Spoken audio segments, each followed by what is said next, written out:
So, well, hello there.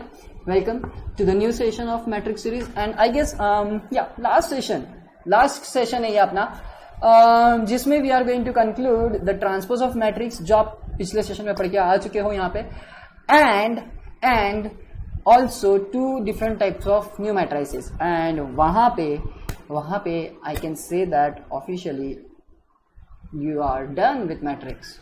We are done with matrix then.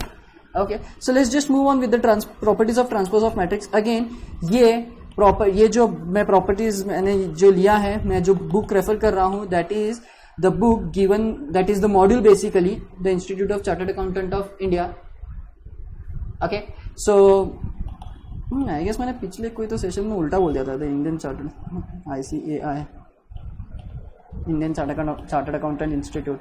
Anyways, वो थोड़ा बहुत ऊपर नीचे हो जाता है.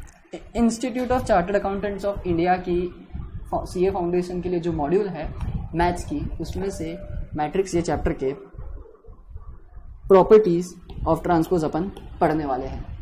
मैट्रिक्स इस चैप्टर के इसमें से प्रॉपर्टीज ऑफ ट्रांसपोज अपन पढ़ने वाले हैं. So let's just move on with the properties. And what the properties says is that first property is that it matrix is transpose of its matrix. Okay, बहुत ही विचित्र बोल दिया उन्होंने. मैं बस आपको एक सिंपल भाषा में समझा देता हूं कि ये इसका बोलने का मतलब क्या है. 1 2 2 2 है.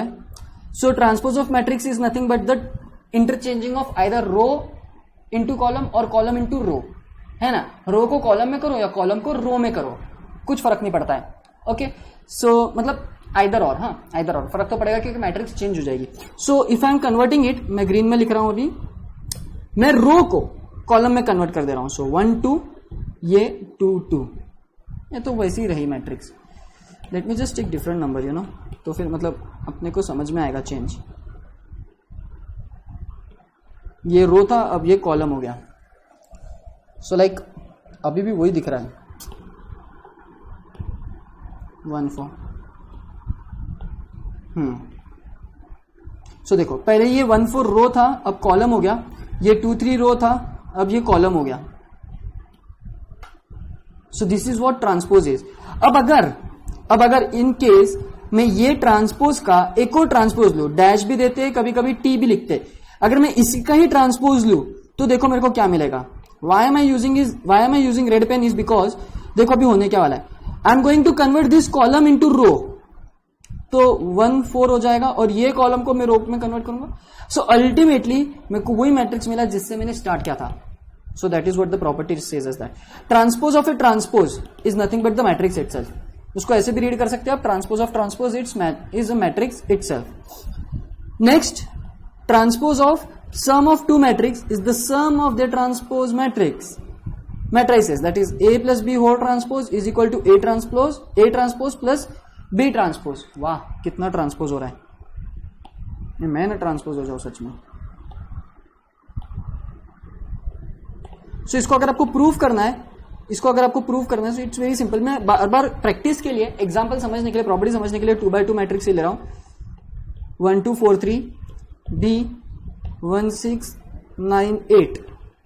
इसका ट्रांसपोज इज नथिंग बट 1 4 2 3 और इसका transpose is nothing but 1 6 9 8. Exactly. अब इनका addition will give me about, ये ए ट्रांसपोज है और बी ट्रांसपोज है.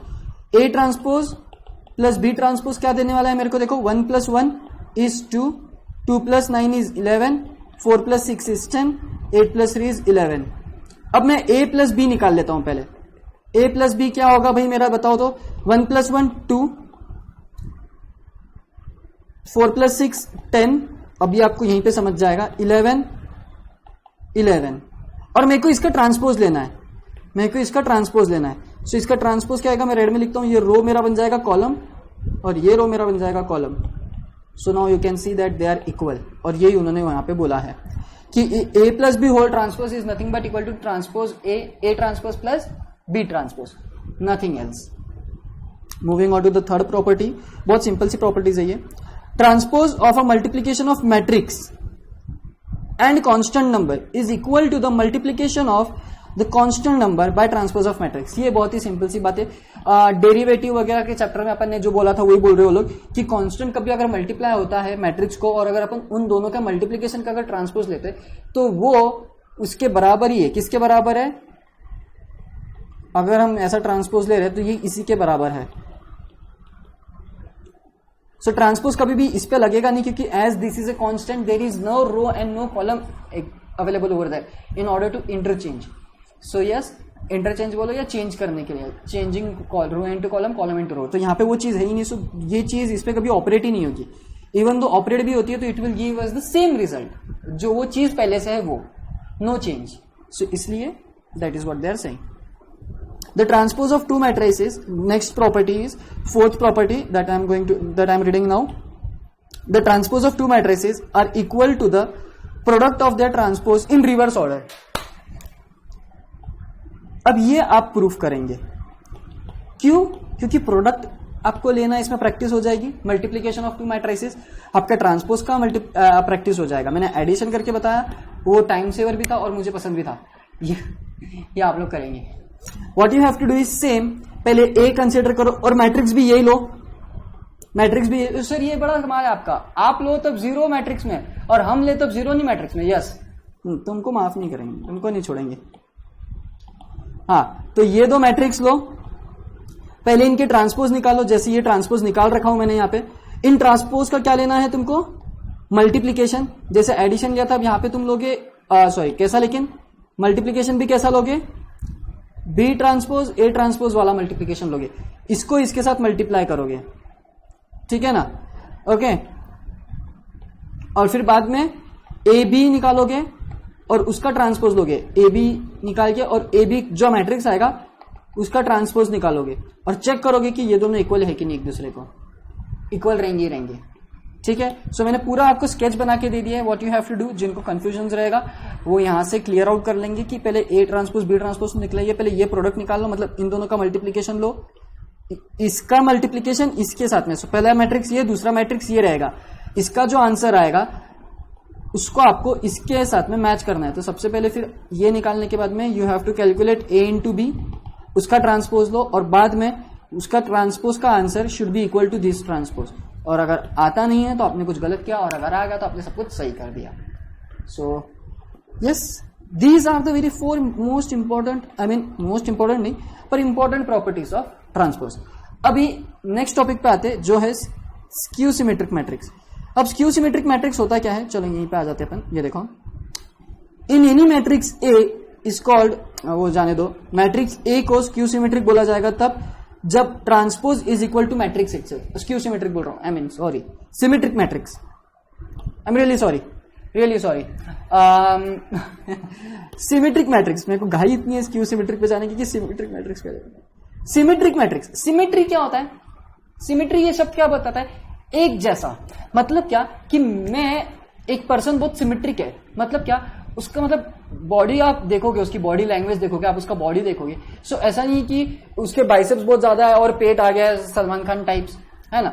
अगर आप ऋतिक रोशन, विद्युत जामवाल, टाइगर श्रॉफ, उन सबको देखोगे, शाहिद कपूर लोग को, तो they are symmetric in body, मतलब उनकी बॉडी एकदम फिट है, they are in shape, complete perfect shape, एक जैसे। सो लाइक, और वही होता है सिमेट्रिक। सिमेट्रिक मतलब एक ऐसी चीज कि जब आप उसको चेंज करो तो वो पहले जैसी ही रहती है, चेंज होने के बाद में भी आप उसको चेंज भी कर दो तो वो पहले जैसी ही रहेगी।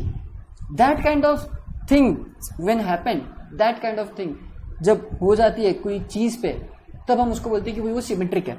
जैसे कि अगर मैं बोलता हूं पानी को, मतलब अगर आप पानी नहीं, सिमेट्रिक मतलब जाने दो, इतना day to day life example देने से अच्छा मैं मैट्रिक्स की भाषा में बताता हूं आपको।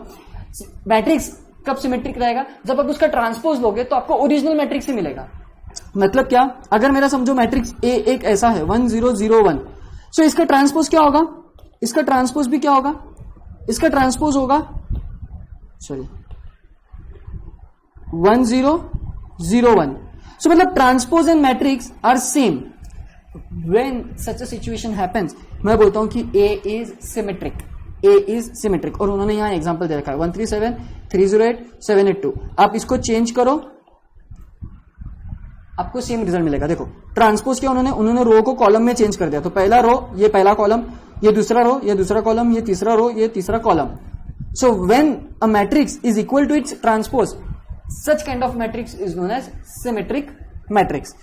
एग्जांपल्स अगर नहीं भी बैठे होंगे पीछे वाले तो सब भूल जाओ, अभी वाले पे ध्यान दो, होती रहती है कभी कभी थोड़ी गड़बड़। हाँ, अब आ गया भाई मेरा स्क्यू सिमेट्रिक मैट्रिक्स, जिधर मेरी जान अटकी हुई थी स्टार्टिंग से। तो स्क्यू सिमेट्रिक मैट्रिक्स क्या होता है? A matrix A is called skew symmetric if, अगर आप कोई मैट्रिक्स को ट्रांसपोज लो, अगर आप कोई मैट्रिक्स का ट्रांसपोज लो और आपको निगेटिव मैट्रिक्स दे as compare to original, as compare to original आपको निगेटिव मैट्रिक्स दे, then such matrix is known as skew symmetric matrix. In case अगर यहां पे -1 और -1 आ जाता तो मैं बोल देता था कि ये मैट्रिक्स है मेरा स्क्यू सिमेट्रिक मैट्रिक्स, क्योंकि it is nothing but equal to -a क्या है मेरा 1 0 0 1। सो ये अगर माइनस आता तो, लेकिन माइनस नहीं आने की वजह से आई कैन से दैट ये सिमेट्रिक है। स्क्यू सिमेट्रिक वो मैट्रिक्स होता है जो मैट्रिक्स अगर आप ट्रांसपोज लो तो आपको वो निगेटिव साइन के साथ देता है, लेकिन क्या देता है? Original matrix. ओरिजिनल मैट्रिक्स की साइन इंटरचेंज हो जाती है। So in such case, that such matrix is known as skew symmetric matrix. So ये दो चीज थी जो आपकी बाकी थी। So if I say that इन्होंने skew symmetrics के लिए यहाँ पे लिया नहीं है, anyways, anyhow, एक अपना था यार, एक अपने पास में एक एग्जांपल था जहां पे अपने को माइनस के फॉर्म में आंसर, अच्छा नहीं वो तो प्रोडक्ट में था। एनीवेज सो आपको सिमेट्रिक और स्क्यू सिमेट्रिक्स में फर्क समझ में आया। द ओनली वन फर्क इज दैट कि सिमेट्रिक में एज इट इज मैट्रिक्स मिलेगा जो ओरिजिनल मैट्रिक्स था, स्क्यू सिमेट्रिक्स में निगेटिव साइन के साथ मिलेगा, उसका साइन चेंज हो जाएगा। There is nothing else and here we are done with your matrix chapter, the entire chapter. So now we are done with transpose, minor, adjoint, inverse and properties, also symmetric and skew symmetric also. So here we are done with your matrices chapter, and so that's it from me guys. Keep practicing, keep on working, things are really simple. आपको बस आपको concept पता हो तो आप बाकी सब कर सकते हो। You know algebra of matrix, addition, multiplication, subtraction। अब आप कुछ भी देंगे वो आपको you have to perform। अगर कोई भी मैट्रिक्स आइडेंटिटी मैट्रिक्स के साथ मल्टीप्लाई होता है तो आपको वो मैट्रिक्स से मिलता है, ऐड होता है तो मल्टीप्लाई होता है तो आपको एक ऐसा मैट्रिक्स डायगोनल मैट्रिक्स मिलता है जिसमें सिर्फ डायगोनल एलिमेंट्स रहेंगे, बाकी जीरो रहेंगे। जैसे कि फॉर एग्जाम्पल अगर मेरा ए मैट्रिक्स है 1 2 3 4, अगर मैं इसको ऐड कर दूं आइडेंटिटी मैट्रिक्स के साथ में, अरे sorry multiply, sorry my mistake, my bad, मैंने उल्टा बोल दिया। अगर एक कोई मैट्रिक्स और दूसरा मैट्रिक्स आइडेंटिटी मैट्रिक्स 1 0 0 1, अगर आप इन दोनों का मल्टीप्लीकेशन लोगे तो आपको मैट्रिक्स ए ही मिलेगा, और अगर आप इनका एडिशन लोगे तो ये वाली चीजें जो मतलब जो डायगोनल में जो एलिमेंट्स रहेंगी वो ही चीजें चेंज होंगी, बाकी ये चीजें रिमेन्स एज इट इज, बाकी ये सारी चीजें रिमेन्स एज इट इज, क्योंकि 1 ऐड होगा। जैसे क्या कि यहाँ पे अगर मैं a प्लस आई करता हूं तो 1 + 1 will give me 2, 2 + 0 will give me 2, 3 + 0 will give me 3, 1 + 4 give me 5। मतलब जो चेंजेस हुए हैं वो डायगोनल एलिमेंट्स में हुए, बाकी एलिमेंट्स में नहीं हुए। सॉरी मैंने थोड़ा गलत बोल दिया था। एनीवेज सो यस, ये सब थोड़ी बहुत चीजें ऐसी मेरे को बताने की थी कि लाइक आपको ये सब चीजें वो लोग बोल देंगे कि फाइंड a into i। अब a into i find out करना है, मतलब आपको प्रोडक्ट मैट्रिक्स, एक मैट्रिक्स का और उसके आइडेंटिटी मैट्रिक्स के साथ में का मल्टीप्लिकेशन फाइंड आउट करना है, nothing else. Okay, so that's it from me guys, thank you.